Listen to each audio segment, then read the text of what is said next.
চুতীয়া জাতিৰ ইতিহাস ধৰি ৰাখিবৰ কাৰণে আৰু সঠিক সাধনীক সন্মান জনাবৰ বাবে এখন আমি সুন্দৰ সমন্বয় ক্ষেত্ৰ নিৰ্মাণ কৰিম।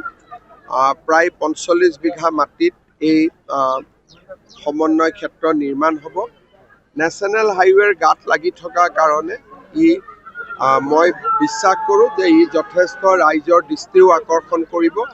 ২টা বছৰৰ ভিতৰত ইয়াক আমি নিৰ্মাণ কৰি সম্পূৰ্ণ। চুতীয়া জাতিৰ ইতিহাস ধৰি ৰাখিবৰ কাৰণে আৰু সঠিক সাধনীক সন্মান জনাবৰ বাবে এখন আমি সুন্দৰ সমন্বয় ক্ষেত্ৰ নিৰ্মাণ কৰিম। প্ৰায় ৪৫ বিঘা মাটিত এই সমন্বয় ক্ষেত্ৰ নিৰ্মাণ হ'ব। নেশ্যনেল হাইৱেৰ গাত লাগি থকা কাৰণে মই বিশ্বাস কৰোঁ যে ই যথেষ্ট ৰাইজৰ দৃষ্টিও আকৰ্ষণ কৰিব। ২টা বছৰৰ ভিতৰত ইয়াক আমি নিৰ্মাণ কৰি সম্পূৰ্ণ। চুতীয়া জাতিৰ ইতিহাস ধৰি ৰাখিবৰ কাৰণে আৰু সঠিক সাধনীক সন্মান জনাবৰ বাবে এখন আমি সুন্দৰ সমন্বয় ক্ষেত্ৰ নিৰ্মাণ কৰিম। প্ৰায় ৪৫ বিঘা মাটিত এই সমন্বয় ক্ষেত্ৰ নিৰ্মাণ হ'ব। নেশ্যনেল হাইৱেৰ গাত লাগি থকা কাৰণে মই বিশ্বাস কৰোঁ যে ই যথেষ্ট ৰাইজৰ দৃষ্টিও আকৰ্ষণ কৰিব। ২টা বছৰৰ ভিতৰত ইয়াক আমি নিৰ্মাণ কৰি সম্পূৰ্ণ। চুতীয়া জাতিৰ ইতিহাস ধৰি ৰাখিবৰ কাৰণে আৰু সঠিক সাধনীক সন্মান জনাবৰ বাবে এখন আমি সুন্দৰ সমন্বয় ক্ষেত্ৰ নিৰ্মাণ কৰিম। প্ৰায় ৪৫ বিঘা মাটিত এই সমন্বয় ক্ষেত্ৰ নিৰ্মাণ হ'ব।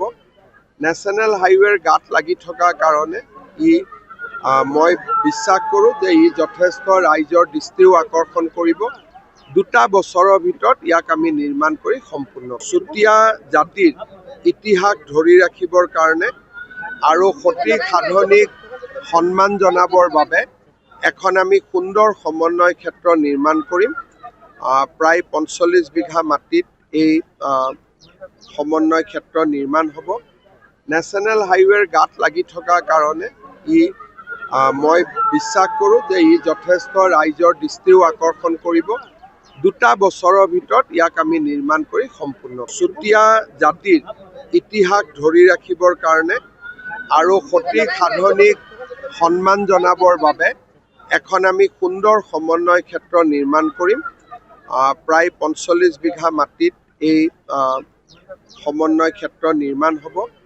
নেশ্যনেল হাইৱেৰ গাত লাগি থকা কাৰণে মই বিশ্বাস কৰোঁ যে ই যথেষ্ট ৰাইজৰ দৃষ্টিও আকৰ্ষণ কৰিব।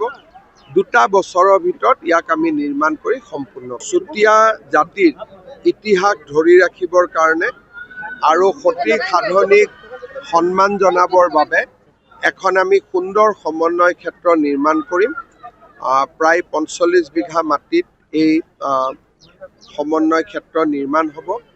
নেশ্যনেল হাইৱেৰ গাত লাগি থকা কাৰণে মই বিশ্বাস কৰোঁ যে ই যথেষ্ট ৰাইজৰ দৃষ্টিও আকৰ্ষণ কৰিব। ২টা বছৰৰ ভিতৰত ইয়াক আমি নিৰ্মাণ কৰি সম্পূৰ্ণ।